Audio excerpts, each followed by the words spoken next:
안녕하세요. 비욘디 긴급 브리핑입니다.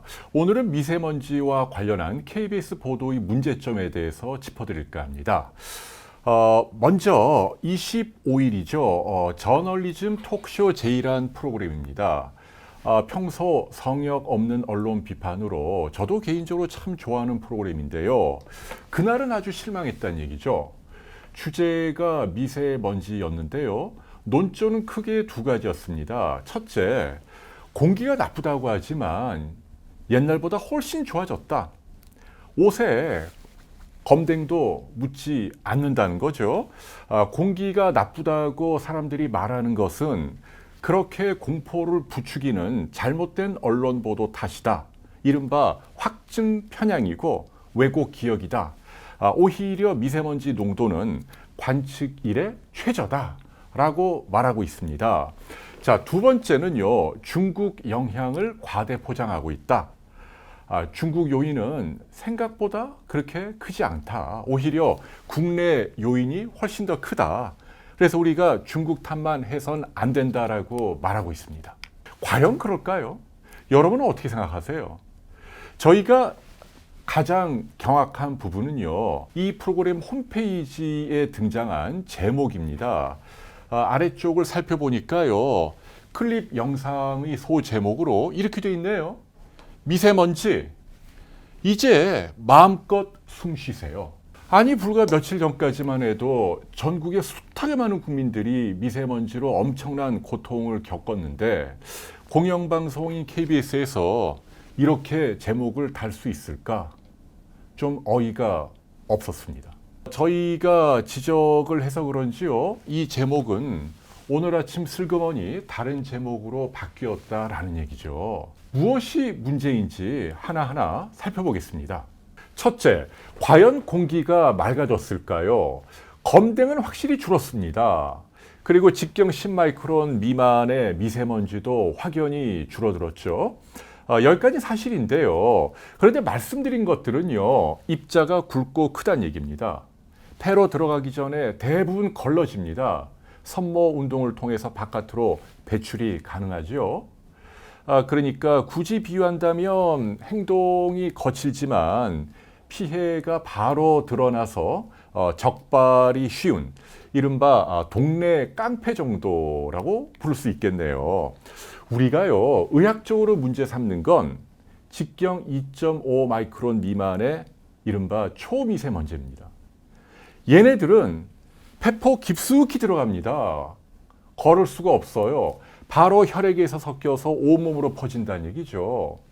그래서 은밀하게 사람을 죽인다. 사일런트 킬러, 전문 킬러죠. 훨씬 더 위험한 먼지다라는 얘기죠. 문제는 내연기관이 발달하면서 연료 효율을 중시하게 됐잖아요. 그럴 때 고온 상태에서 불가피하게 다량의 초미세먼지들이 많이 나오게 돼 있다. 산업화된 지역일수록 10마이크론 미만의 미세먼지 비율은 줄어드는 반면 2.5 미만의 작은 정말 나쁜 초미세먼지는 계속 비율이 늘고 있다. 이게 팩트입니다. 줄어들었다고 볼 수 없다는 얘기죠. 초미세먼지는. 서울시에서 발표한 연평균 초미세먼지의 농도 변화입니다. 이거 재는 게요, 기계 하나당 1억 원이 넘는다고 하네요. 굉장히 비쌉니다. 그래서 옛날 장비는 좀 믿을 수가 없고요. 최근 데이터를 보면 29, 30, 30 이러다가요, 조금 줄어드는 것 같다가 2013년 다시 덜컥 올라갑니다. 또 줄어들다가 또 올라가고. 이게 무슨 얘기냐면 많은 전문가들 지적이 몸에 나쁜 초미세먼지는 옛날이나 지금이나 별로 달라진 게 없다는 얘기예요. 줄어들었다는 증거가 없다는 얘기입니다. 100번 양보해서 초미세먼지 농도가 줄었다고 해도 말이죠, 다른 나라와 객관적으로 비교해 볼 필요가 있죠. OECD 주요 국가의 연평균 초미세먼지의 농도입니다. 자, 우리나라가 어떻게 돼 있죠? 29입니다. 터키 하나만 우리보다 높네요. 나머지는 전부 다 낮아요. 세계보건기구의 기준은요, 연평균 10입니다. 10. 근데 우리나라는 29니까 거의 3배 가까이 높은 겁니다. 다른 나라 볼까요? 미국이 8, 핀란드 7, 영국, 일본, 독일 다 10언저리입니다. 우리가 이들 국가보다 2배 내지 3배 높다는 얘기입니다. 지금 이런 상태인데 옛날보다 검댕이 좀 줄고 뭐 그렇다고 해서 공기가 맑아졌다 이렇게 속단할 수 있을까요? 오히려 느낌은요 옛날보다 좋아졌는데 왜 이렇게 엄살 부려? 마치 국민을 야단치는 것처럼 들린다는 얘기예요. 여러분들은 어떻게 생각하세요? 담배를 옛날에 2갑 피웠는데 이제 1갑밖에 안 피운다. 그러니까 좋아졌으니 안심하자 이렇게 이야기할 수 있나요? 아닙니다.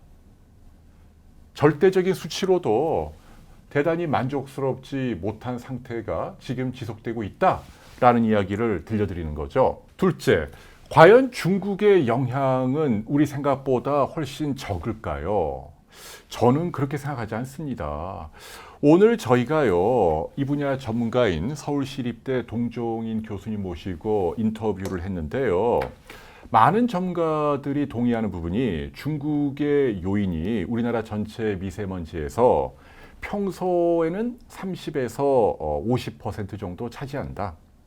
그러나 요 며칠 전처럼 황사나 또는 서풍과 같은 기상변화로 갑자기 농도가 치솟는 그런 기간 동안에는 60에서 80% 정도를 차지한다는 거. 이게 정설이라는 얘기입니다. 이 비율을 적다고 말할 수 있을까요? 신기한 건 며칠 전 KBS 9시 뉴스에 나온 신방실 기자의 보도입니다. 서해 바닷가에 소청초 해양과학기지가 있는데 이곳을 찾아서 지난 3년 동안 측정한 서해 바다 고농도 미세먼지 분석 결과를 KBS가 단독 보도했더군요. 그랬더니 우리 예상대로 보세요. 서해 바닷가에 자리 잡고 있는 미세먼지의 70%가 다 중국에서 온 거다라는 결론이 나왔다는 얘기입니다. 의학적으로요, 문지방 이론이라는 게 있습니다. 문지방을 딱 넘어가야 병이 생긴다. 물이 99도까지 끓지 않다가 100도를 넘어가면 끓듯이 나쁜 게 계속 가해져도 문지방을 넘어가야만 질병이 생긴다라는 얘기인데요. 마찬가지입니다. 가령 100을 문지방이라고 해볼까요? 그러면 70 정도의 미세먼지가 가해져도 질병은 안 생긴다는 얘기입니다. 그런데 여기에 30이 뭐 중국에서 보태져서 100을 딱 넘어가잖아요. 그러면 없던 병이 생길 수 있다. 그 얘기예요. 그러니까 중국의 영향을 가장 보수적으로 잡아서 30%라고 하더라도 그게 우리가 절대로 무시할 수준이 아니다. 그걸 줄이기 위한 노력을 해야 한다라는 이야기를 들려드리고 싶은 거예요. 제가 지난 주말 제주를 찾았습니다. 정말 온통 뿌였습니다. 산이고 바다고 섬 전체가 거대한 먼지 속에 쌓여 있다는 느낌을 받았는데요. 제주에서 60년을 살았다는 대중 목욕탕을 관리하시는 어르신과 짧게 이야기를 나누었는데요. 본인 생전에 제주 전체가 이렇게 스모그에 뒤덮이고 이렇게 목이 매캐한 적이 없었다라고 말을 합니다. 그게 과연 왜곡 기억이고 확증 편향일까요? 제가 묻고 싶어요. 미세먼지는요, 많은 사람들이 현재 몸으로 느끼는 게 실체입니다.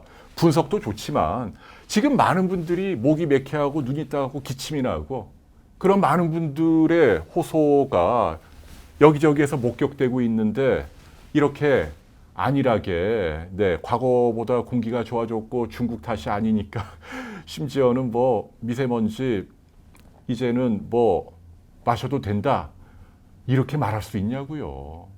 더욱 기가 막힌 건 어제 보도된 마스크 관련 소식입니다. 마스크 값이 1년에 3조 원이나 든다라는 얘기네요.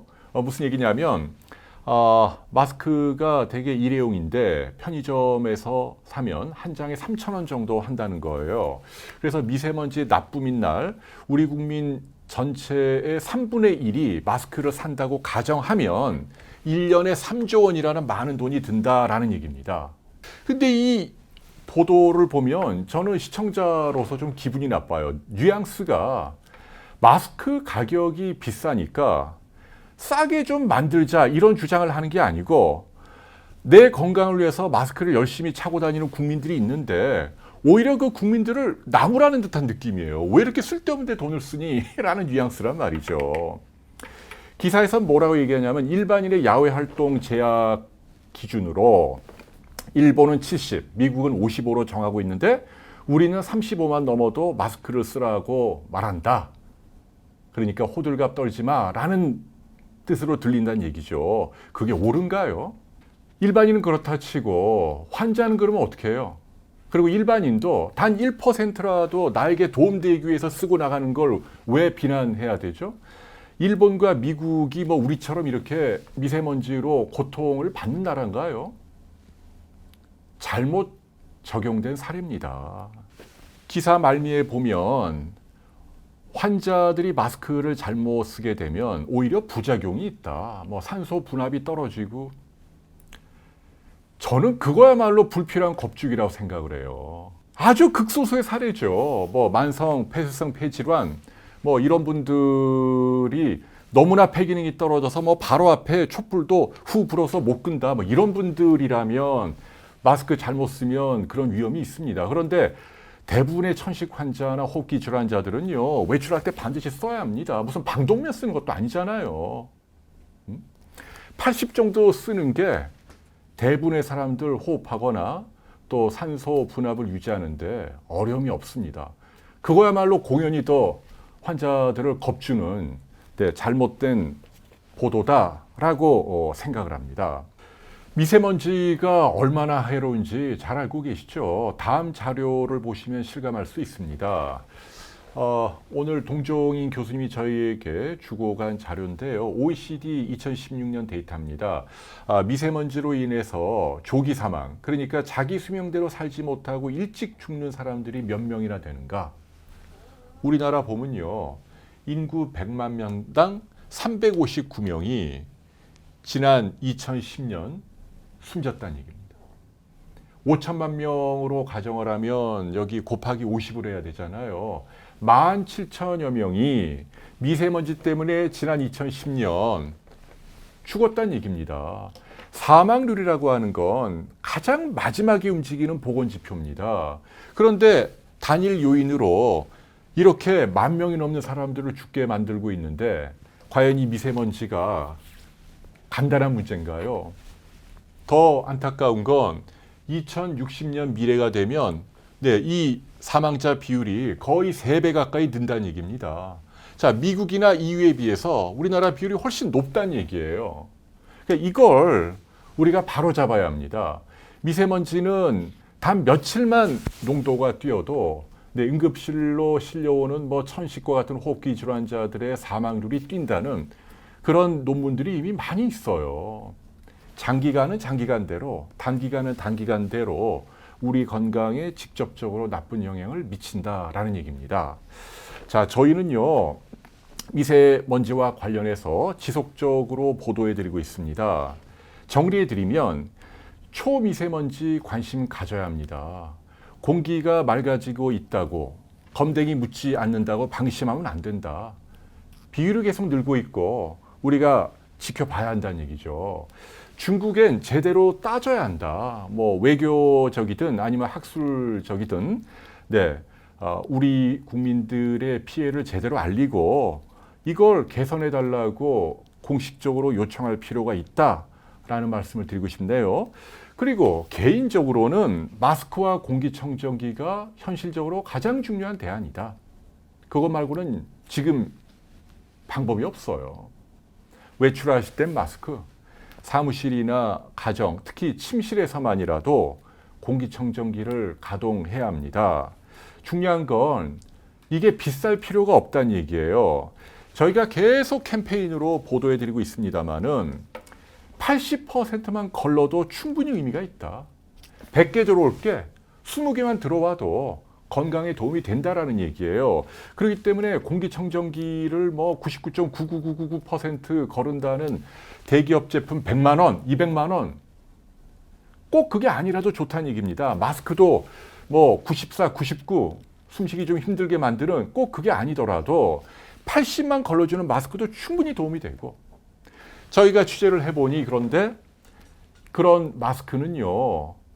우리 기술력이면 장당 1, 200원이면 충분히 만들고 80만 거르는 공기청정기는 3, 4만 원이면 만듭니다. 90만 거르는 거 4, 5만 원이라도 만든다. 그러면 밤에 주무시는 동안만이라도 침실 안에 공기청정기를 가동하자. 그리고 우리나라 기업들 민간에만 맡겨서는 안 된다. 저희가 보도해드렸습니다마는 올해 뉴욕타임스가 미국에서 팔리는 공기청정기 가운데 가장 가성비가 높은 베스트 1, 2가 한국 제품이었는데 놀랍게도 국내 소비자들에게는 훨씬 비싼 가격으로 팔리고 있더라. 우리만 봉이었다. 이게 이렇게 국민 생명과 직결된 부분인데 민간에만 맡기는 게 옳은가?